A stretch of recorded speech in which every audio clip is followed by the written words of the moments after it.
going here to get some dinner. Wade promises me this is a quail year like nothing since I was going to college here. He said you just park the rig and you walk out and you shoot a few, come back, park the rig, walk out, shoot a few more. He said we'll be done by 4 o'clock, and it's 10 after 2 right now. He must shoot a lot better than I do. We'll see.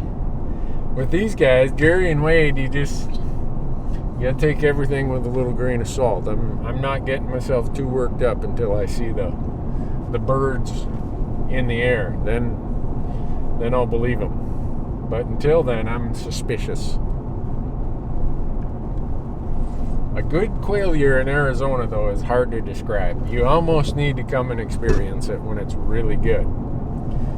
And the weird part is they have Mearns quail in the south and Gamble's quail pretty much throughout the state. But the winter rains are what really benefit the Gamble's quail.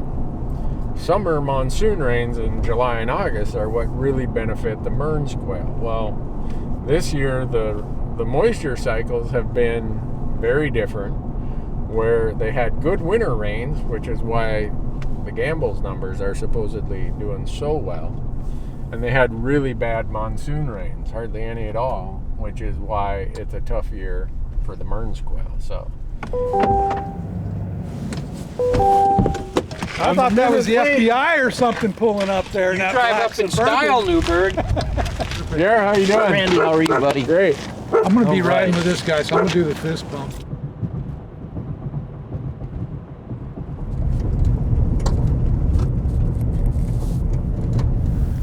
We're calling and listening.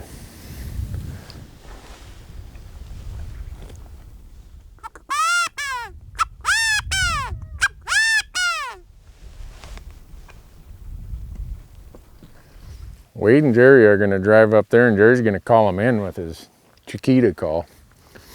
And I'm going to walk along the brush over there because there's a lot of doves over in that brush, and my finger's getting itchy, and this just waiting for you guys to pull one out of the brush here isn't cutting it for me. So besides that, I need some exercise. I've been driving for 4 hours to get here. So you guys okay with that? Absolutely. You'll find it.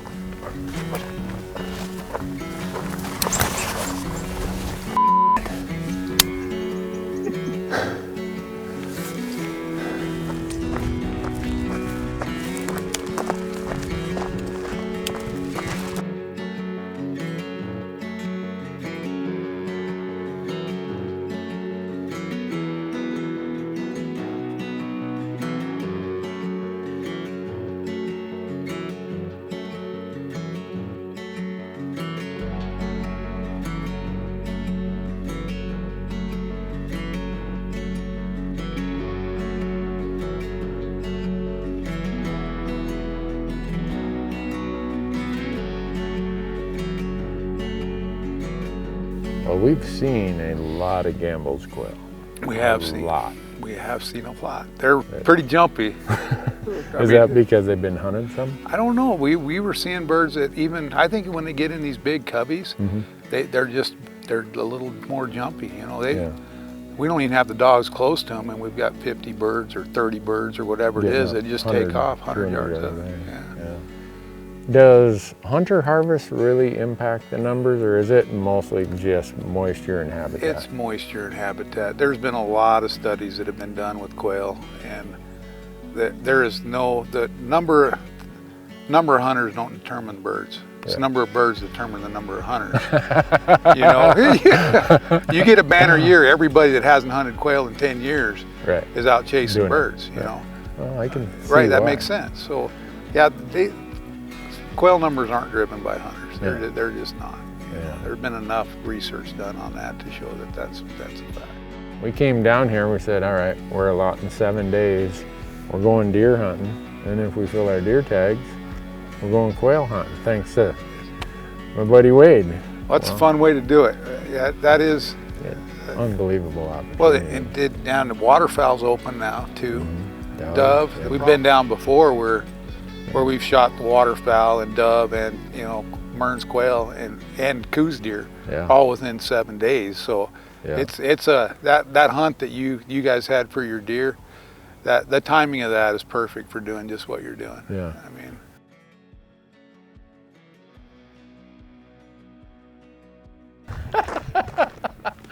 Look at them all.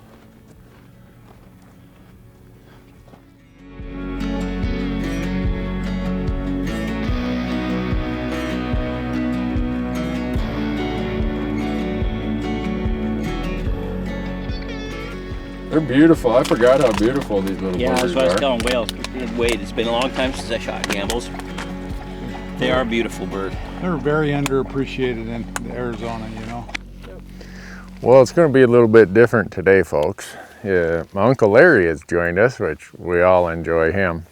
I guarantee you there will be something funny that he says. You can't have this on camera. No, we won't. We won't. No, just a minute there, guys.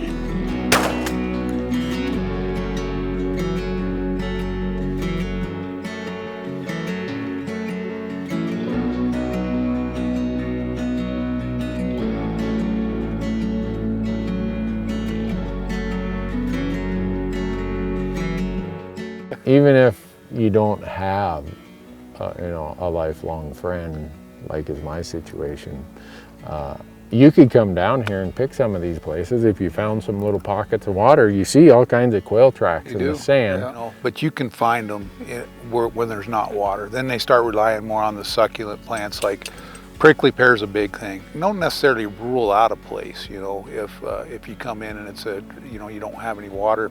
If there's fruit on that prickly pear, that'd be a place that I'd key in on. Yeah. So the person who comes down does what we did, takes a week, shoots their deer, and Right. like, well, I could fly back home to the blizzard.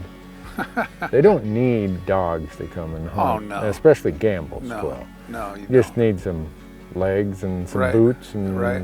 Probably the best advice is to get out early in a place close to water, close to prickly pear patches, and just listen. You can hear them. They're a vocal bird early in the morning and late in the evening too, especially if you've split them up.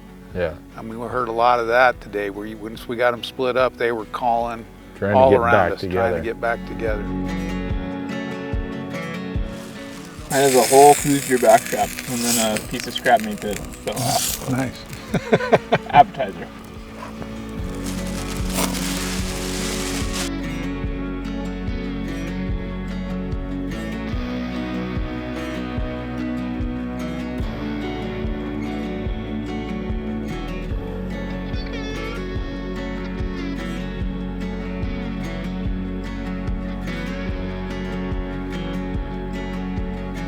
It only took me about the first morning of knocking one down that took off running that I remembered, you know what, with these things, when you knock one down, that's the end of the shooting, you go get it. Right. Don't be distracted by the others that are coming up, because this one could get away. Right.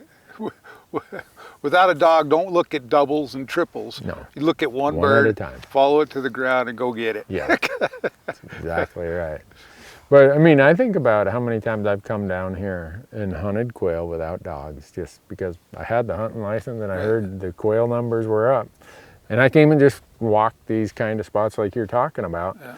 And maybe I'll go to, it'll be the third spot before Right. all of a sudden it's like, whoa, they're in here. And when whatever they're in there, They're in there. it can be good. It can be. So what I've seen with them is they'll disperse from these washes. Mm-hmm. They tend to roost in the washes where they've got some heavier cover. Mm-hmm. And then they'll either come down off the roost and go to water, depending how close they are. They'll go up on the hills Yeah. and pick around and feed, and then eventually make it to water. So they return in the late afternoon, early evening. They reverse the Yeah, morning and pattern. I've done, where I've hunted them on a regular basis, you can find where the roosts are, Yeah. and they'll come back into that roost. And I don't hunt them out of the roost, but I hunt around the roost, Right. and it definitely narrows your search field a little bit when you have the time. But, it doesn't take much to kind of get in there and start figuring them out. I mean, it's not a year long, 2 year, 3, Right. I mean, you can do it in a couple days, Yeah. If you come down here, and even if you're just coming on a vacation with the family or something, and you want to break away for a day or two, and you've already bought your license to apply for deer and elk and antelope and sheep. Doesn't cost you anything else other than a few shotgun shells, right?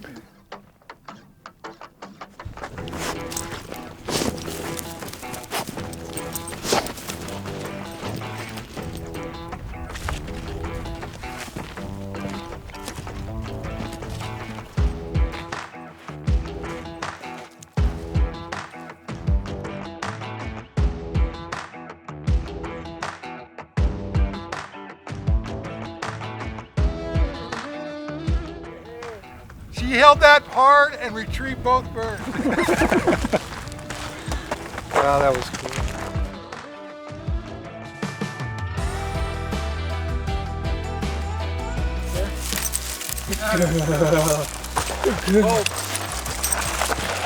Hold. Hold. Drop. Good girl. I might have got one. Really? Cool. Might have. Well, I think Well, you you guys as excited as I was. You guys got 2 out of 3 that shots. was nice to deal. So we got 2 young and 3 adult birds. 2 young in the year. Yeah. Only reason I think is that one got knocked right in the noggin. He fell just dead as disco, impaled himself on a cactus here. You see that? I found him stuck to a cactus. Got a cactus quill in his breast. And this one, I almost didn't find it again. Got a BB right in the head. And I was just about ready to whistle the dogs over. And there it was, right underneath my feet almost, so.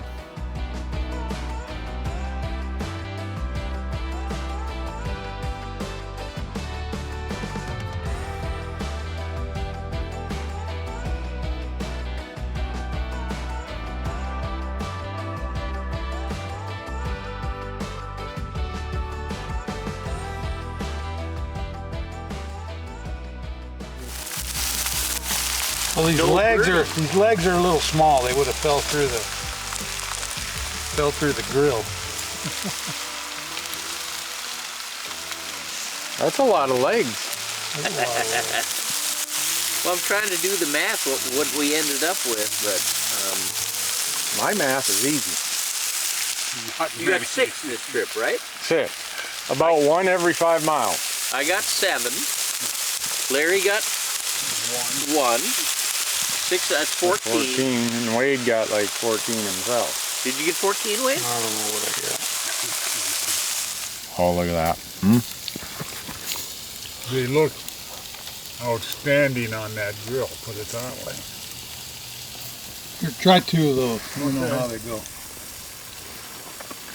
Wade's probably never inviting me to come and hunt Gamble's quail ever again. Why would that be?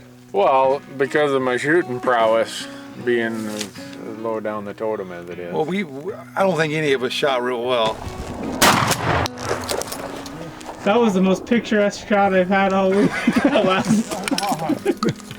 But it was sure a lot of fun just to get out and hang out with you guys. It was. And we saw a lot of birds. We did.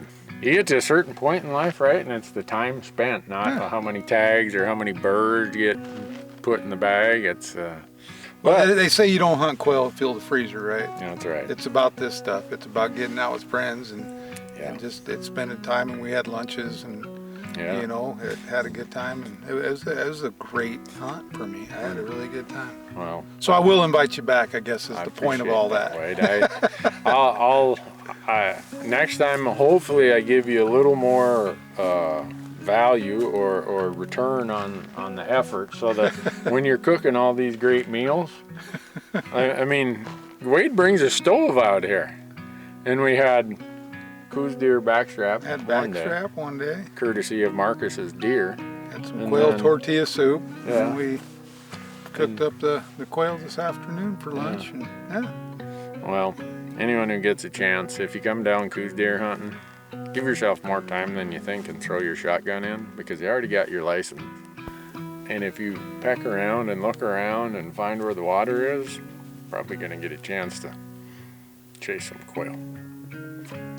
And if you got great friends to do it, like Jerry and Wade and Larry, well, all the better. This is the opportunity I have. Look, I only get to go hunting maybe 2 weeks out of every year, and 3 weeks out of every year. One of those weeks I always try to spend with Wade, and it just so happens Randy comes down now, so it's all the better.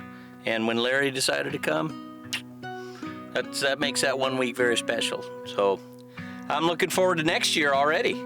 But we talked about trying to get scales and gambles and merns all in one whack. Well, we didn't do that this time, but I bet you we can do it another time. So This is your land, people. Come and hunt it. That's why we live in America. Right? Greatest country in the world. And you can come and hunt and do this stuff, and you don't even have to own the oil patch. You can be an accountant. You can be a biologist. You can be a salesperson. Salesperson. There you go. Or whatever the heck you are, you can come here and do this. Come and do it.